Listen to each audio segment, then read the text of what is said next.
Right to appeal, अगर tribunal से आपको निजात नहीं मिल रहा है, ट्राइब्यूनल में आपका सुनवाई नहीं हो पाया, तो आप कोर्ट नहीं जा सकते हैं। ओनली रिव्यू पिटीशन में आप जा सकते हैं, जो बहुत ही सीमित दरवाजा खुला होता है रिव्यू पिटीशन। आप तो सर, आपसे ज्यादा कौन समझ सकता है उसमें आम आदमी कहाँ रिव्यू पिटीशन जा करके ये सब चक्कर खात के घूमते रहेंगे।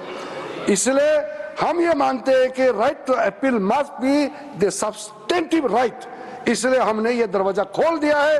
अगर ट्राइब्यूनल में आपको आपका हक नहीं मिला तो आप अपील कर सकते हैं, सिविल रिट आपका अपील करके किसी भी जगह में आपको जाने के लिए क्यों रोका जाना चाहिए। इसलिए हम ये मानते हैं कि जब हम ये अपील प्रोविजन रखा है तो ट्राइब्यूनल भी जल्दी जल्दी काम करेगा, कोर्ट भी जल्दी जल्दी काम करेगा, लोगों को भी जल्दी जल्दी न्याय मिलेगा, कहीं किसी का हमने दरवाजा बंद नहीं किया है। एनुअल कंट्रीब्यूशन जो आप देते हैं मुतावलिस, आप चिंता मत कीजिए, ये बहुत सोच समझ करके फैसला किया है, इससे कोई समस्या खड़ा नहीं होगा। वक्फ इंस्टीट्यूशन का जो कंट्रीब्यूशन है बोर्ड को देना होता है, पहले 7% होता था, हमने उसको घटा करके 5% कर दिया, ताकि ज्यादा पैसा आप गरीबों के लिए इस्तेमाल कर सके, बच्चों के लिए इस्तेमाल कर सके। आप काहे का बोर्ड को इतना पैसा देंगे, इसलिए हमने घटा करके वेलफेयर पर्पस में ज्यादा खर्चा करें, इसलिए इसको हमने सीलिंग कर दिया है। Very noble sir. Limitation act, आप तो जानते हैं लिमिटेशन एक्ट अगर लागू नहीं होगा तो फिर कहां तक जाएगा, कोई सीमा तय कैसे होगा।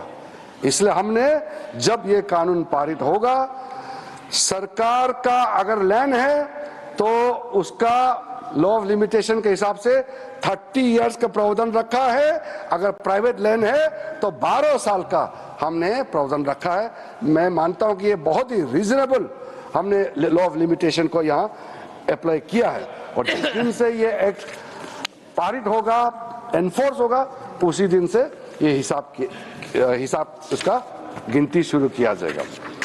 सर, जो सेक्शन 40 का मिसयूज होने का कारण से जो एक ऐसा माहौल पैदा हो गया था, मेरे घर में कम से कम कितना डेलीगेशन पिटीशन आ चुके हैं। सेक्शन 40 में वक्फ बोर्ड ने ऐसा ही क्लेम कर दिया। अभी जो न्यूज में भी आपने पढ़ा होगा, केरला में 600 क्रिश्चियन फैमिलीज का, जो वो लोग सब खेती करने वाले लोग हैं, फार्मर्स लोग हैं, किसान हैं, उनका जमीन जो केरला में मुनम्बम केस के नाम से अभी सब लोग ने पढ़ चुका होगा, उसको वहां वक्फ बोर्ड ने क्लेम कर दिया और वो कहीं भी नहीं जा पाया।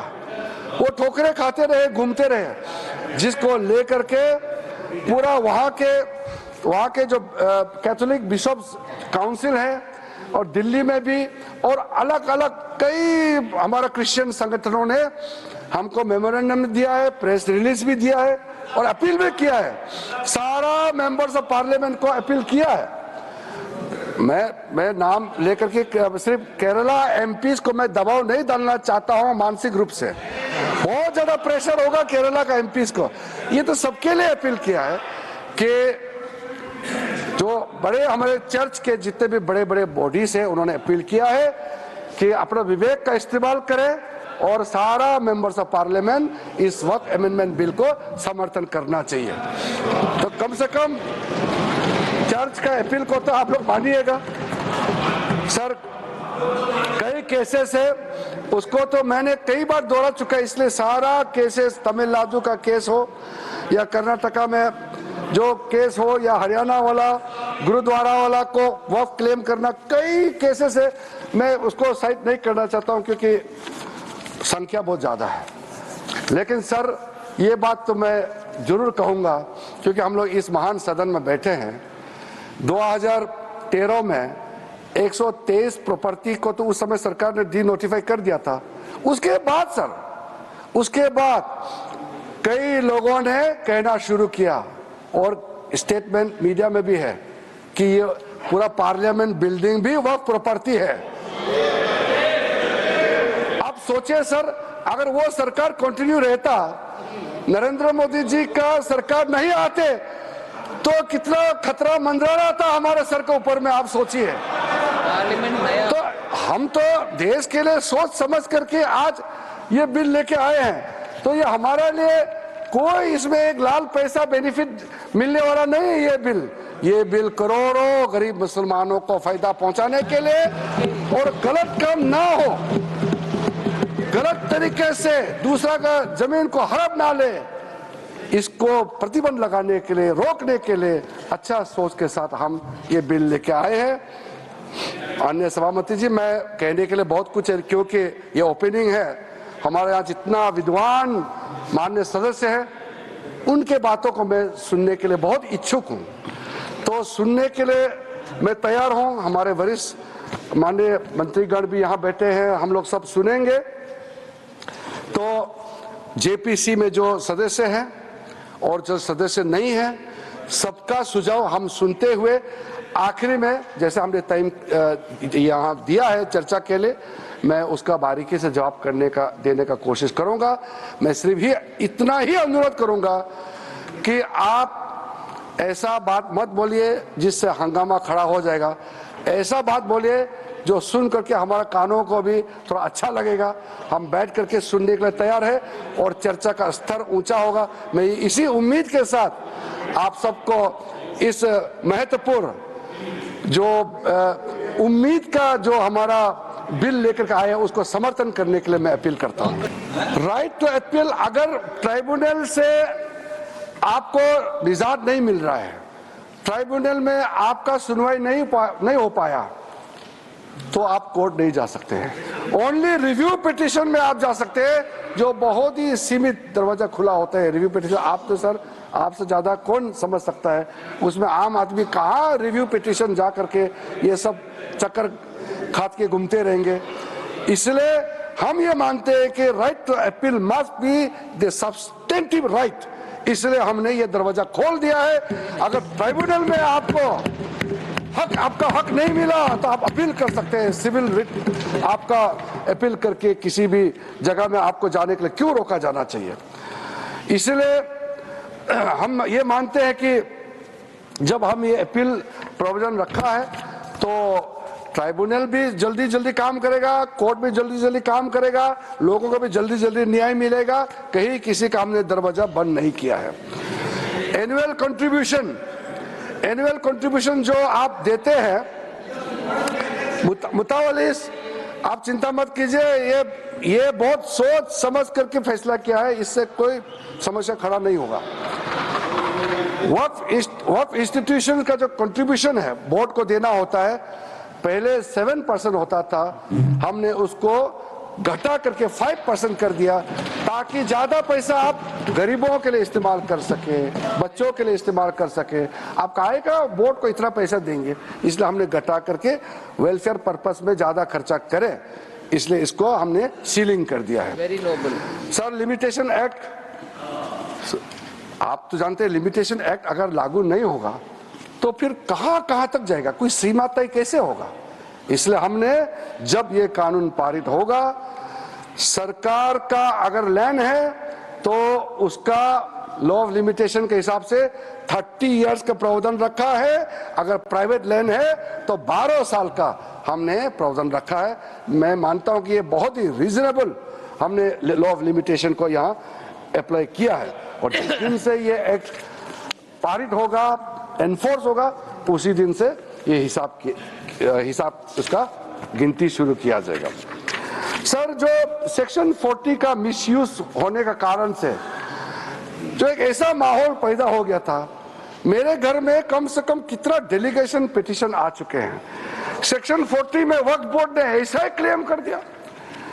अभी जो न्यूज में भी आपने पढ़ा होगा, केरला में 600 क्रिश्चियन फैमिलीज का, जो वो लोग सब खेती करने वाले लोग हैं, फार्मर्स लोग हैं, किसान हैं, उनका जमीन जो केरला में मुनम्बम केस के नाम से अभी सब लोग ने पढ़ चुका होगा, उसको वहां वक्फ बोर्ड ने क्लेम कर दिया और वो कहीं भी नहीं जा पाया। वो ठोकरे खाते रहे, घूमते रहे, जिसको लेकर के पूरा वहां के जो कैथोलिक बिशप्स काउंसिल है, और दिल्ली में भी और अलग अलग कई हमारा क्रिश्चियन संगठनों ने हमको मेमोरेंडम दिया है, प्रेस रिलीज भी दिया है और अपील भी किया है। सारा मेंबर्स ऑफ पार्लियामेंट को अपील किया है। मैं नाम लेकर के सिर्फ केरला एमपीज को मैं दबाव नहीं डालना चाहता हूं मानसिक रूप से, बहुत ज्यादा प्रेशर होगा केरला का एमपीज को। ये तो सबके लिए अपील किया है कि जो बड़े हमारे चर्च के जितने भी बड़े बड़े बॉडीज है उन्होंने अपील किया है कि अपना विवेक का इस्तेमाल करें और सारा मेंबर्स ऑफ पार्लियामेंट इस वक्त अमेंडमेंट बिल को समर्थन करना चाहिए। तो कम से कम चर्च का अपील को तो आप लोग मानिएगा। सर कई केसेस है उसको तो मैंने कई बार दोहरा चुका है, इसलिए सारा केसेस तमिलनाडु का केस हो या कर्नाटका में जो केस हो या हरियाणा वाला गुरुद्वारा वाला को वक्फ क्लेम करना, कई केसेस है। मैं उसको साइड नहीं करना चाहता हूं क्योंकि संख्या बहुत ज्यादा है, लेकिन सर ये बात तो मैं जरूर कहूंगा क्योंकि हम लोग इस महान सदन में बैठे हैं। 2013 में 123 प्रॉपर्टी को तो उस समय सरकार ने डी नोटिफाई कर दिया था। उसके बाद कई लोगों ने कहना शुरू किया और स्टेटमेंट मीडिया में भी है कि ये पूरा पार्लियामेंट बिल्डिंग भी वक्फ प्रॉपर्टी है।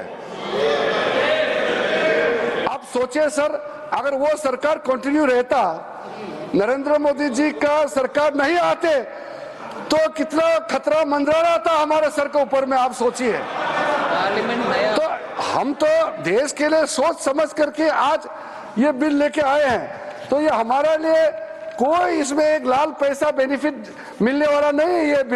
ये बिल करोड़ों गरीब मुसलमानों को फायदा पहुंचाने के लिए और गलत काम ना हो, गलत तरीके से दूसरा का जमीन को हड़प ना ले, इसको प्रतिबंध लगाने के लिए, रोकने के लिए अच्छा सोच के साथ हम ये बिल लेके आए हैं।